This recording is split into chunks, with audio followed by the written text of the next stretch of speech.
Hello, ladies and gentlemen, and welcome back for a Monday edition of the Steel City Sports Report, where we talk all things Steelers, Penguins, and Pirates. I am your host, Brady Vini, and today's report includes Steelers-Giants final injury report and game designations. The Penguins look dead inside as they go winless on their 4-game road trip. Pirates fans are protesting in Pittsburgh, and more.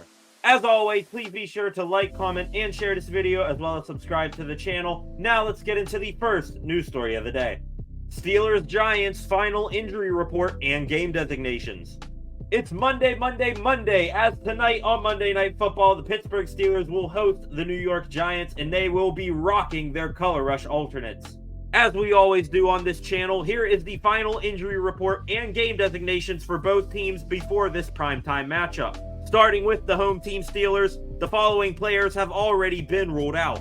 Running back Cordero Patterson, wide receiver Roman Wilson, center Zach Frazier, tackle Dylan Cook, defensive tackle Montravius Adams, and linebackers Nick Herbig and Tyler Matakevich.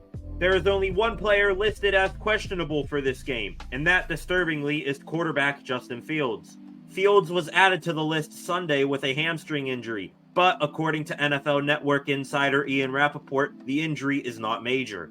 Rappaport added that Fields will test the hamstring before tonight's game to see if he is good to go, but many were initially expecting him to play at least a little bit against a poor Giants run defense. While we're on the subject, I think it's time the Steelers start evaluating their strength and conditioning staff, as that now makes Fields, Wilson, Matakevich, and Herbig all dealing with hamstrings, not to mention corner Corey Trice, who still hasn't returned from a hamstring injury suffered in Week 3.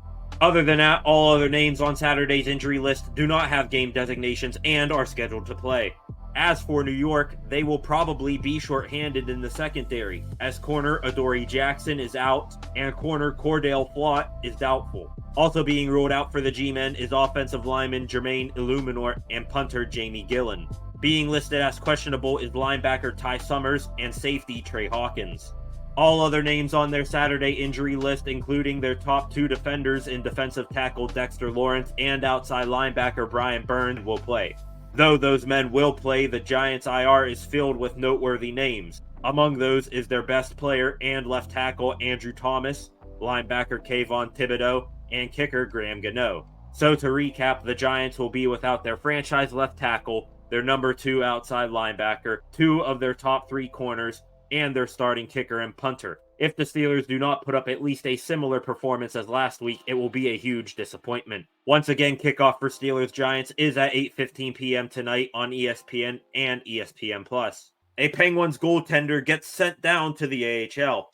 On Wednesday last week, the Pittsburgh Penguins sent goaltender Tristan Jarry back to Pittsburgh from the team's Western Canada road trip to get some individual work. Well, after just 2 days with director of goaltending John Elkin, Jarry was sent down to the Penguins' AHL affiliate in Wilkes-Barre on a conditioning loan. The 29-year-old goaltender didn't have to wait long to see action, as he started for Wilkes on Saturday night against the Tampa Bay Lightning's AHL affiliate Syracuse Crunch.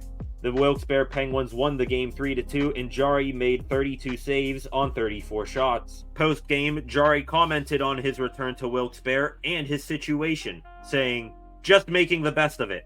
Coming down here, playing some games, and just getting better. That's the key. That's the mindset. And I think having that mindset to grow every day to become a better person and a better goalie, that's the goal.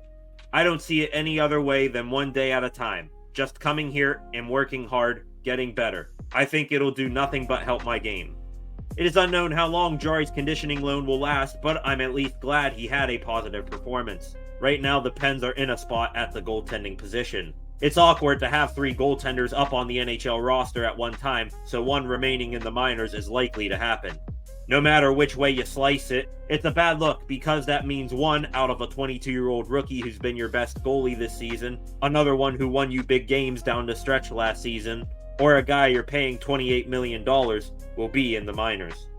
The Penguins look dead inside as they go winless on their 4-game road trip. The Penguins wrapped up their Western Canada road trip this past weekend. In Friday night's game against the Oilers, the Penguins were outshot 30-6 halfway through the game, but Yoel Blomqvist single-handedly kept the game tied at 0 before the Oilers ultimately broke through and ended up winning 4-0. Alex Nedeljkovic suffered a similar fate against the Canucks Saturday by constantly being under siege throughout the game. That game had an even more painful result as the Pens lost 4-3, giving up 3 second-period goals in a minute and 5 seconds. On this 4-game road trip, the Pens went 0-3-1 and surrendered at least 4 goals in each game. Also in those 4 games, they had 146 shots against due to beer league level defense. The worst part about the trip is that the top players are probably the most to blame. Sidney Crosby continues to look like he's giving zero effort, which is something I thought I would never say in my life. Erik Karlsson is the biggest defensive liability in the NHL without making up for it at all offensively. Chris Letang still doesn't look like himself one bit. Evgeny Malkin got a little banged up on Saturday night after scoring a goal, and there was literal adding of injury to insult as Brian Rust left Saturday's game with a leg injury that he couldn't put weight on. I know us Pens fans can't complain because we have been blessed with 3 championships with this core, but holy hell does this team look as unwatchable right now as I maybe have ever seen in my cognizant life. We can't just simply not watch because we owe it to this core to see this thing through to the end, but something needs to change and fast. The Penguins will be back in action at home Tuesday night when they take on the Minnesota Wild and old friend Marc-Andre Fleury for possibly the last time ever. And finally, Pirates fans start to protest in Pittsburgh. It's no secret that the Pittsburgh Pirates have the worst owner in Major League Baseball. It is also no secret that Pirates fans constantly voice their displeasure of said owner not putting enough money into the team while vehemently not wanting to put the team up for sale. For years, Pirates fans, baseball fans have been pleading for Bob Nutting to sell the Pirates to literally anyone. Unfortunately, in that same time span, Nutting instantaneously denies all purchase offers. Well, we have had enough. Now fans have literally taken this movement to the streets.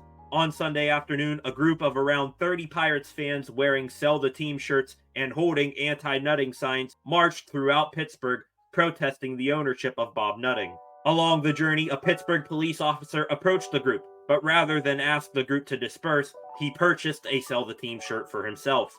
The protesters made their way through downtown Pittsburgh, across the Clemente Bridge, and came to a final stop at PNC Park. At PNC, the fans left another Sell the Team shirt hanging from the door handle of the Pirates' administrative offices. This is a beautiful thing to see if you're a Pirates fan. However, this only needs to be the start. I am certain that there are a lot of Pittsburgh Steelers fans who are also Pirates fans. Those fans need to step up once again. The chants of "Fire Canada" literally rang throughout the country. It was chanted at Steelers games. It was chanted at Penguins games. It was even chanted wherever ESPN College Game Day was, every single Saturday last year, going as far west as Utah. The movement for a change with the Steelers grew and grew until change was inevitably made. We need to have a similar movement as Pirates fans if we are to ever have a chance to get Bob Nutting to surrender ownership. The Pirates right now have a lot of young or underutilized talent, including quite possibly the best pitcher in baseball. We cannot afford to let this owner waste Paul Skeens' time in Pittsburgh like how he wasted so many others before. It is our team, not his. It is the Pittsburgh Pirates, not the Nutting Pirates. The organizer of Sunday's protest at Swartz Canyon on X posted that this protest was a success and that more will be coming. Also, be sure to follow at Irate Pirates Fan on X, as that account has a GoFundMe link raising funds to buy billboards around Pittsburgh for Sell the Team messages. And with that, ladies and gentlemen, that wraps up a Monday edition of the Steel City Sports Report. Again, please be sure to like, comment, and share this video, as well as subscribe to the channel. Thank you all for watching. I will see you guys back here tomorrow with some more Pittsburgh sports news.